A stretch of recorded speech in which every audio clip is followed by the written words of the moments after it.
All right, in this lesson here, what we're going to be doing is taking a look at variables and data types. Now, variables are going to play such a significant role in all of your programming experiences from this point forward. Basically, all they are memory locations that are set up to hold a specific type of data.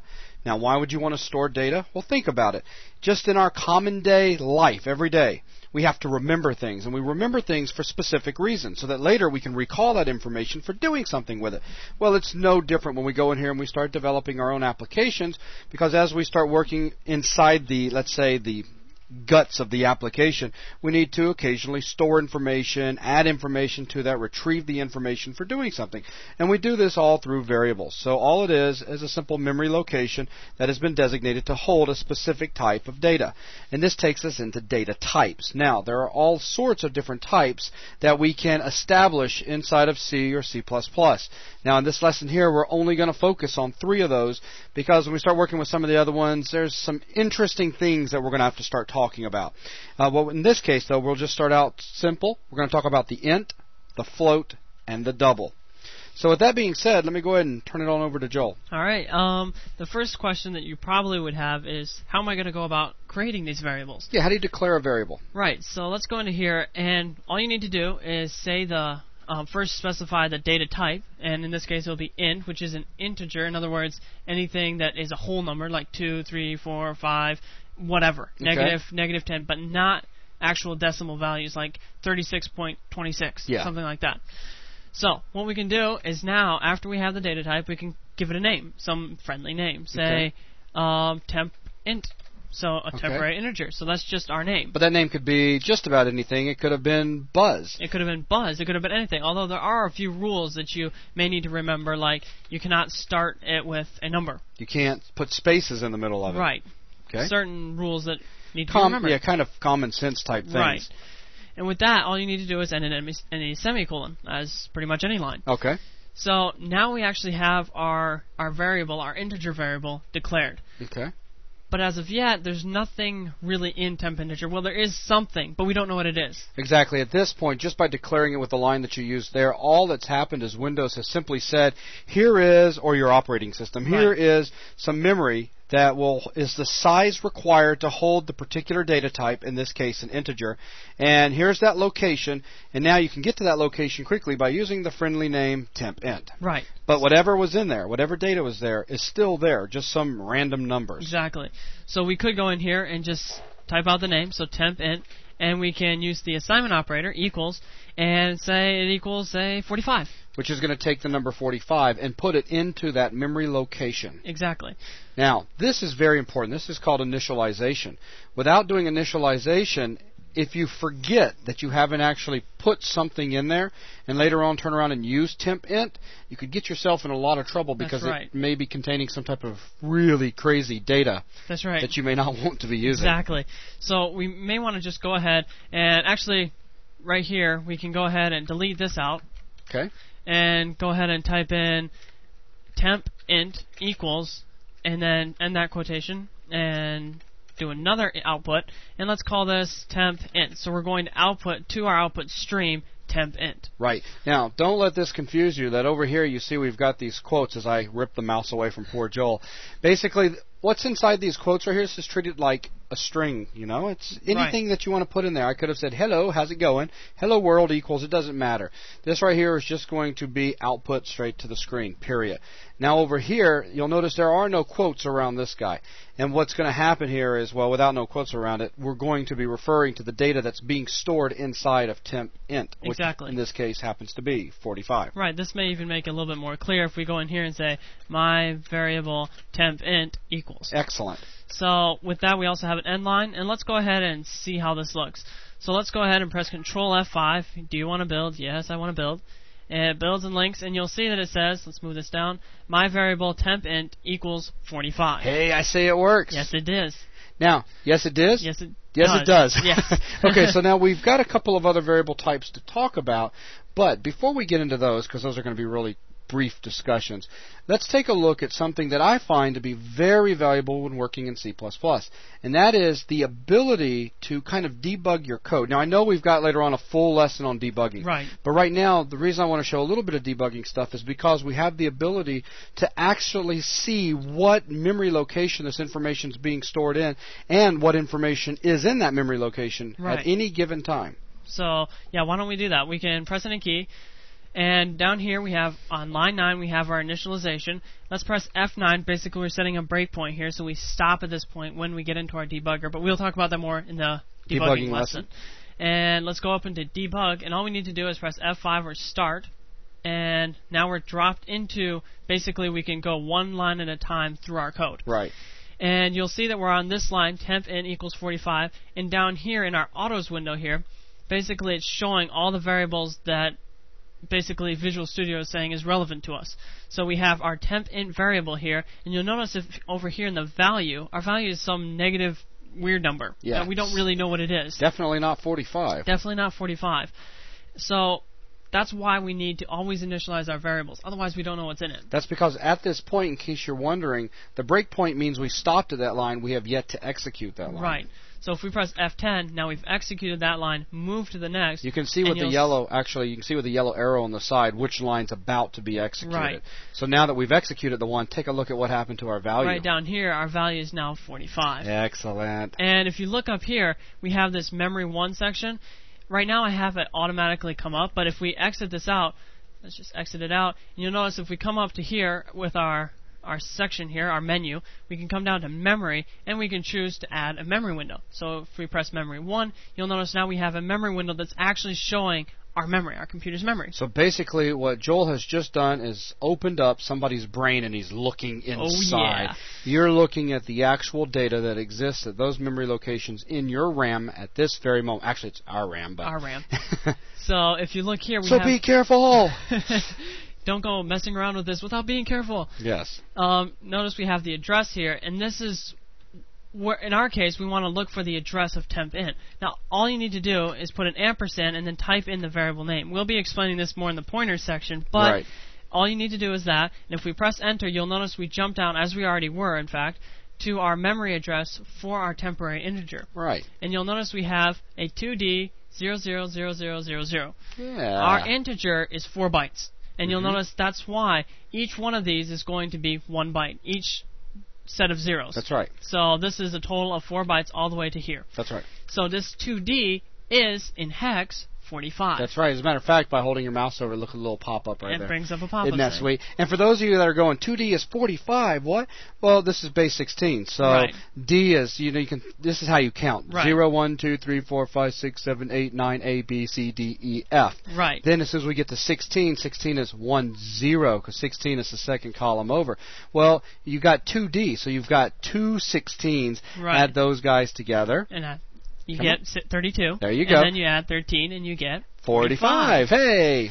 So if we change this... And go ahead and show them about, or talk about the flipped memory representation there as well. Also, this is sort of a flipped memory representation, like you just said. And it is. Because if it was 2D 000000, that if you looked at it and actually looked from left to right. Right, if this was, you were thinking this was the high value. Number, yeah, you would be, that would be a crazy high huge number. So, I mean, don't think of it as 000 and then we put 2D. That would be an insanely high value in our case. Exactly, because that would be flipped. Right. So if we can go in here and actually change the specific values we have here, we can say 0F, which is... 15. And this is why we say be very careful. Notice how he's changing stuff. You're in my memory changing stuff, dude. Be careful. So now you'll notice that our temp int, our value, is actually 15. That's right. Which is very cool. Excellent. So if we go ahead and execute our output line here and press F10, and let's go down over to here to our actual console. I'll say it right one of these days. You'll notice it says my variable temp int equals 15, which is what we just changed it to. It is. So very cool. So now let's just go under debug here, and we'll stop debugging for now. And another thing that we may want to go ahead and show before we look at the other data types is how we can go in here and in line directly change it and initialize it. Do a declaration initialization all in one line. So, I mean, it is good practice to go ahead, before you even use this inside your function, to go ahead and set it to 0. Absolutely. So, I mean, that's just something you should be doing. And this does work. If we go ahead and press Control F5 and run it, you'll notice my variable tempInt equals 0. And having it set at 0, it's much better because now we're dealing with some predictable data as opposed to whatever just happens to be in there. So, with that set to 0, let's go ahead and show you some other data types. More variables. Ooh. So let's copy that line because I'm lazy. And we come over here and we can say... He really is, folks. So we can go in here and change this to say temp float. So floats can actually hold, say, 16.6666, something like that. All right. Or whatever. And dealing with floating point numbers here? Yes, dealing with floating point numbers. Sweet. So we can say 32.46 whatever. And that will actually register and be stored. If we did the same value into here, it would actually truncate that and get rid of this whole beginning part. Right. Truncate from the decimal back. Right. From the decimal point, yeah. So if we go ahead and go down to my variable, let's actually copy this line. So we have another line to print off. And we can say temp float. And we can change this over to temp float. So now it's going to say my variable temp float equals whatever is inside of temp float. Right. So if we run this and link it up, you'll notice that we have exactly what we typed out, 32.6543. Of course, keep in mind that by using the float, we're now requiring just a little bit more memory. Exactly. So, I mean, if we can go into here and type in a few more, and we type this out, you'll notice that it truncates it down to 6544. We have, actually, how many is this? 7. Yeah. But you notice we only have 4 here. The reason for this is not because of the float, but actually because of our output here, our output statement. Just keep that in mind. Though the float type does have a limitation. It does have a limitation. It's not out to infinity and beyond. And we can, to infinity, we can actually show that here by using a double. Right. So let's go ahead and type in a double, and we can say temp double equals 32. And actually, let's copy this value just so you can see that they are indeed the same. And put that out. Actually, let's add a few more at the end here. So something like that. Sounds good. And let's add this another line. Let's go into here, and let's say temp double and temp double. So now if we execute this, you'll notice something interesting. Every single one of these, both of these, our float and our double, are both truncated. Again, but see the beauty of introducing the little bit of debugging stuff a second ago? Yes, now it's going to come in handy. Now let's take a look at what those variables actually are if we were to stop and look into them. Right, so if we press F9 and stop, actually, you know what, let's stop at our, right, let's just stop right here. And let's press F5, and now we've started to debug. And you'll notice that we're at these lines, and if we go down here and look, our temp double equals 32.65 whatever. And if we go to locals, I mean, in this case, autos, it's not showing everything that we need. That's because it's checking for variables closest in our range. And you notice temp in is right next to us, right on the line that we're executing, and temp double is on the last line we are executing. Right. So it thinks we're not really worried about float, but we are. So if we go to locals, this is going to show all the local variables that we have access to. And by mentioning local variables, that brings up a discussion of scope, which we'll talk about in just a minute. Exactly.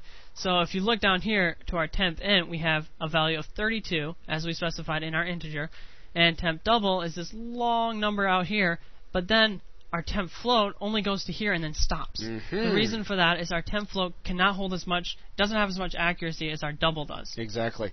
But it's not as large of a place in memory for holding data. So it's kind of a balance. You want to decide, do I want accuracy or do I want to save memory? Right. So it's kind of keep that in mind. So let's go ahead and stop this. Of course, right now that's not something you'll really need to keep in mind as you're just starting to experiment and learn how to make very basic programs with C++. But later on, when we start getting into some of the more advanced stuff, memory control is going to become very, very important. So let's get rid of that breakpoint by pressing F9. And now let's kind of introduce a little bit of local and global access. In other words, let's talk about scope. Scope, exactly. Yes. So if we go outside of our main function, let me just quickly create a variable. So outside of our functions entirely, we can say, let's create a integer, and we'll call it myVar. Okay? That and sounds good. Initialize it to something like 234. That sounds excellent. And if you look, this is kind of interesting. This variable here can be accessed. MyVar can be accessed within any functions whatsoever. However, these variables here that we've declared inside of the main function can only be used inside of the main function. This function. So to kind of demonstrate this a little better, why don't we go ahead and create another function, a test function. Okay. Don't worry about this too much. We'll be discussing this in the functions lesson. So let's go ahead and type void, and we'll say test func, and we'll end that parentheses. Func. Yeah. And if we try to access, let's first do this. Cout, and we can say my var. And actually, just to make this a little bit clear, we can say my var equals, and then like that. Yeah, it looks beautiful. And we can go down to here and say call that function. So that's test func. And you'll notice, which real quickly, well, all this is going to do is, of course, when the application starts and we start coming through here linearly, execute. And once we get down here, all this is going to do is it's going to temporarily jump away from this function right here, and it's going to come up here to the test function, and it's just going to run whatever is in it. And then when it's done with this, it returns back to right here and continues, which since there's nothing else, that's the end of our application anyways. Right. So what we're going to happen here is we're going to pump out 3 lines, and then it's going to go into here and pump out this last line that says my var. Okay. So let's go ahead and Control F5 and execute this, and you'll notice that we do get exactly that. We get my variable, temp 32, this is all good, and my var, it does see that variable very well. I mean, Absolutely. it can see 234, and it printed out. And it printed out. So it's all good. However, if we were to do something cool, like, well, how about this? Copy one of those lines. Let's copy him. Yeah. And put them up here. Yeah. Oh, we got temp double here, so it's looking for a temp double inside our test function. I would say our compiler is good enough that it's going to recognize that temp double is not a global variable that was defined outside of the function, and it's probably not going to like what you're trying to do. No. So if we press, let's go into our build, and let's say Control F7 or compile, and if you look, it doesn't like errors. you. It doesn't No, it doesn't like you me at all. So if we go here and double click on our error, you'll notice it brings us to the line that's causing the problem, and you'll see it says, wait, undeclared identifier, our temp double That's right. is out of scope. It hasn't been declared. Right, it hasn't as far been as declared. this is concerned, it does not exist here, period. It's not that it's out of scope, it's just not here. Right. Because it's a different variable down there in the other one. Exactly. So what we could go ahead and do, I mean, if we really, really want to temp double, we could go ahead and take our double declaration here, put it over here, and now this is in the global section, declared outside of any functions, so it basically has global priority. So every function can see it. Right. So if we press Control F7 again, no problems. You got it. And if we press Control F5 and link it and run it, you'll notice that it recognizes it just fine. Now, do let me go ahead and say this, since these videos are going hand in hand with the online course at 3D Buzz, we don't really like global variables that much, do we there, No, Joel? we don't. No, you should handle your data appropriately. Right. Sending copies of your data so that it can be worked on, etc., and then returned back properly. And we will be covering all of that stuff later on as we progress further and further into working with variables, pointers, etc. Right. But going in there, and because a beginner could simply say, well, man, I'm just going to make all of my variables global. Not a good idea. Not a good idea at all, because you could end up accidentally writing some sort of data to a variable that you didn't intend to write in one of your function calls that could end up messing up other functions, which in the end is going to give you a bad output for your program. Right. The global variables do have their place. They do. They have for constants, etc. I mean, there are uses for it. It's just don't go in there and try to make every single thing a global variable. Exactly. If there is a way to make it a localized variable and be smart about it, do that. Right. Okay. So with that, I think that pretty much wraps up what I really wanted to cover. Okay, so that talks about integer. Well, first of all, what a variable type is, being a simple, kind of like a container, a location in memory that's going to store information. We took a look at how we can declare them, which was just a matter of starting the variable declaration off with the word int, float, or double. Again, we'll be getting into other variable types as we progress through the lessons. There are several others that we'll be dealing with. Then we showed how to give it a friendly name, because memorizing a memory address would just be a pain. And then how to go ahead and initialize it by putting data into that memory address. Then we showed you a little bit about some debugging and how we could go in there and take a look at what information was being stored in variables, and how we could actually go into the memory ourselves and change the number, which is definitely cool. Please be careful when playing with that. It's like playing with fire. And then we talked a little bit about scope, local versus global.